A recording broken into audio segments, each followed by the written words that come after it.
Hello, dear students. I am providing notes on ICZN on your demand.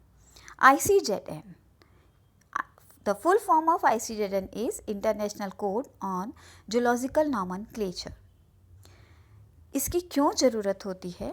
जैसे chemistry में IUPAC naming chemical compounds के nomenclature में use में ली जाती है, वैसे ही जूलॉजी में ICZN. एनिमल्स के नॉमनक्लेचर मीन्स नामकरण में ICZN का क्या रोल है? ICZN provide rules for naming of organism. क्यों ज़रूरत पड़ी ICZN की? देखिए, विश्व बहुत बड़ा है. विश्व में अनेक भाषाएं, लैंग्वेजेस बोली जाती हैं. फॉर एग्ज़ाम्पल, हमारे यहाँ चिड़िया को घरेलू चिड़िया गौरैया बोला जाता है, पर विश्व के अलग अलग हिस्सों में रीजनल लैंग्वेजेस होती हैं और चिड़िया को अलग अलग नाम से बोलते हैं. अब हम जानते हैं कि गौरैया, जिसे कि हाउस स्पैरो भी कहते हैं, का जूलॉजिकल नेम पैसर डोमेस्टिकस है. हम विश्व के किसी भी कोने में चले जाएं या हम अपना रिसर्च वर्क पब्लिश कराएं तो कहीं का भी जूलॉजिस्ट पैसर डोमेस्टिक का नाम सुनते ही समझ जाएगा कि हम हाउस स्पैरो मीन्स चिड़िया की बात कर रहे हैं. तो प्राणियों को पहचानने में यूनिवर्सलिटी मीन्स विश्व व्यापकता बनाए रखने के लिए ICZN को अपनाया गया.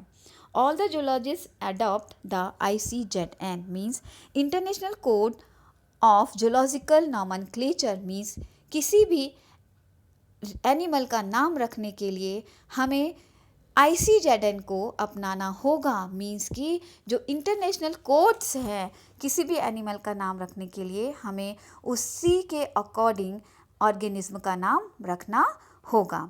Now, zoological nomenclature is a language that we use to communicate idea and information about the diversity of life among zoologists. It is an information retrieval system conveying information about diversity and relationship among living beings. In 1898, International Congress of Zoology organized an International Commission of Zoological Nomenclature and suggests some rules and regulation for nomenclature.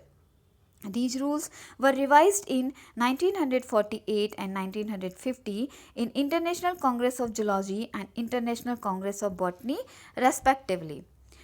International Code of Zoological Nomenclature was adopted by 15th International Congress of Zoology. This International Congress was held in London and published on November 6, 1961. Means कि जितने भी animals का नाम रखा जाता है उसमें ICZN जो कि रूल्स प्रोवाइड किए गए थे इंटरनेशनल कांग्रेस ऑफ जूलॉजी के द्वारा, उसके अकॉर्डिंग रखे जाते हैं. A set of rules for naming of animals and for resolution of nomenclature problem is called ICZN. Nomenclature means a system of name. Nomenclature का मतलब होता है एक सिस्टम है जो कि नेम से रिलेटेड है. And nomenclature term is derived from a Latin word. Latin language में नॉमन का मीन्स होता है नेम एंड क्लेयर का मीन्स होता है to call. Nomenclature means to call by name. Zoological nomenclature is the language of the zoologist. The valid rules of zoological nomenclature are contained in an authoritative document entitled the ICZN. Means ICZN जो है एक authoritative document है और जब भी किसी भी zoologist को कोई नया ऑर्गेनिज्म मिलता है तो उसको हमें क्या नाम देना है वो अकॉर्डिंग टू ICZN के होना चाहिए. The original code and its revision were the work of the International Congress of Zoology.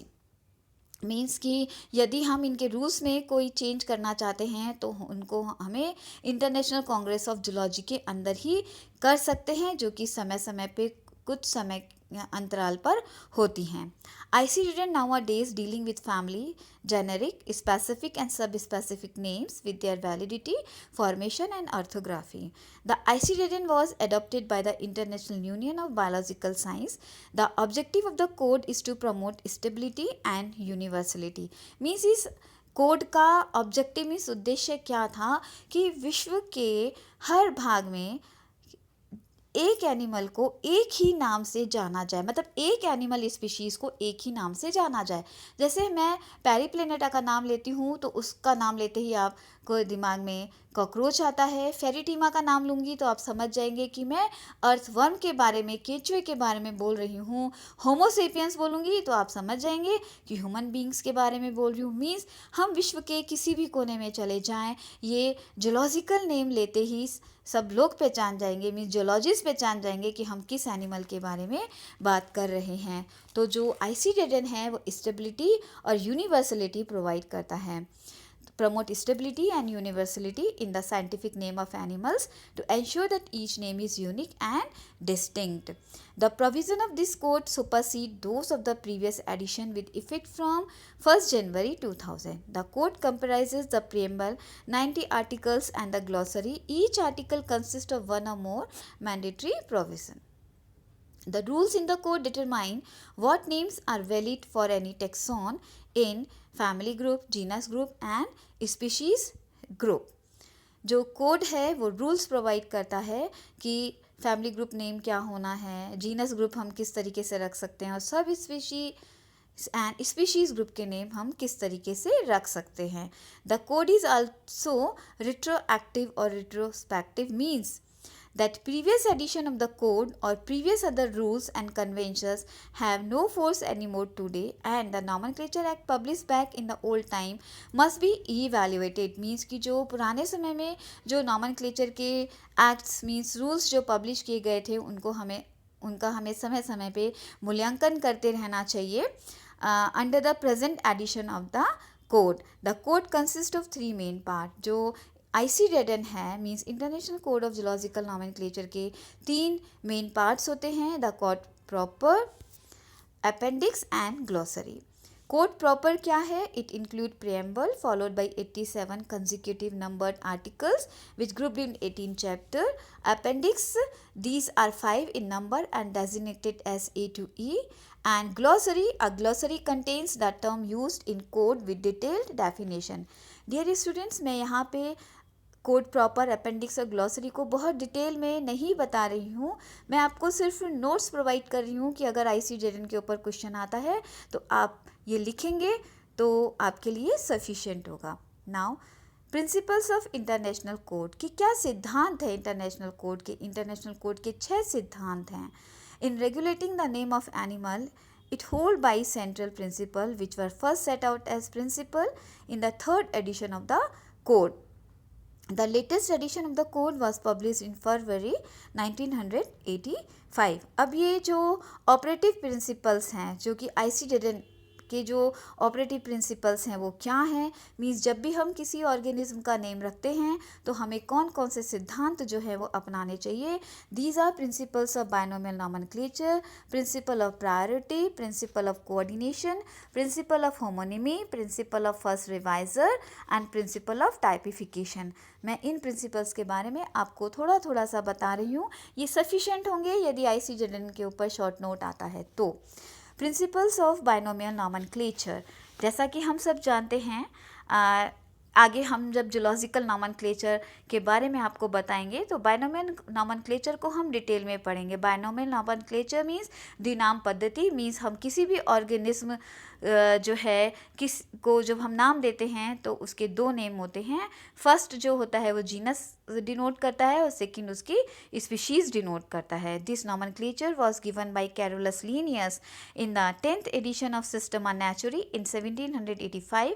According to this principle, the scientific name of a species is combination of 2 names. The name of the species is composed of generic name and specific name. हम जो है वो binomial nomenclature means द्विनाम पद्धति के बारे में जब हम जूलॉजिकल नॉमेनक्लेचर टॉपिक पे आएंगे तब हम उसको डिटेल में बताएंगे. प्रिंसिपल ऑफ प्रायोरिटी मीन्स कि प्राथमिकता देने का सिद्धांत कि हम किसे पहले प्राथमिकता देंगे. According to this principle, the correct formal scientific name is the oldest available valid name. Any name given to a species or genus for the first time from 1st January 1758 till this day will be accepted provided, means कि जो पहला name है वो accepted होगा, पर किन मतलब कि हम ये बोलना चाहेंगे कि किन कंडीशंस में. The specific name is accompanied by an indication. The author has followed the system of lenient binomial nomenclature. Means कि जो ऑथर है उसने जो फर्स्ट नेम जो रखा था जब पहली बार, तो वो बाइनोमियल नोमेनक्लेचर के अकॉर्डिंग है कि नहीं है. The author has published his content in a general or scientific book which has been properly printed and widely circulated. उसने जो नाम रखा है वो किसी जनरल में जो है वो पब्लिश भी होना चाहिए, रिकॉग्नाइज जनरल में. In case of a name propose as a substitute for a name which is invalid by reason of being a homonym with a reference to the name which is thereby replaced. In case of the generic or subgeneric name, it should accompany the genotype or subgenotype fixation. Now the third principle is principle of coordination. When a new zoological name is published, it automatically ये थोड़ा सा misprint हो गया है, automatically establishes all corresponding names in relevant rank.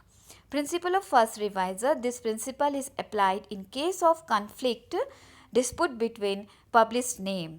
ये principal तब apply होता है जब किसी पब्लिश नेम में डिस्प्यूट आ जाता है, तो उसको हम जो नाम है उसको हम रिवाइज भी कर सकते हैं. When of conflict arises between two simultaneously published divergent name, the first subsequent author can decide which name has preference.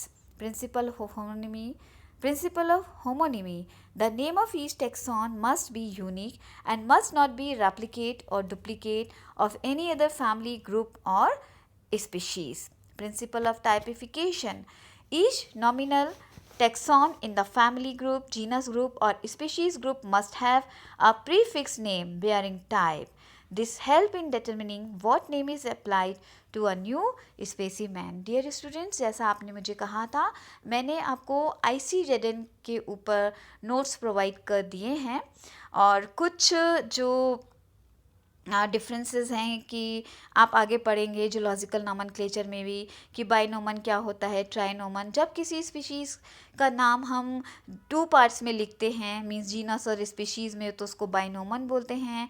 और ट्राइनोमन मींस जब भी हम किसी स्पीशीज़ का नाम 3 पार्ट्स में लिखते हैं, जीनस, स्पीशीज़ और सब स्पीशीज़, तो उसे ट्राइनोमन बोलते हैं. Homonymy, when identical names are given to 2 और more different taxa. And synonyms. In nomenclature, each of the 2 or more different name for the same taxa are called synonyms. Dear students, आगे का जो zoological nomenclature है वो हम next video में आपको बताएंगे. अगर ये आपके लिए यूज़फुल है तो आप मुझे कमेंट्स कीजिएगा. Thank you very much.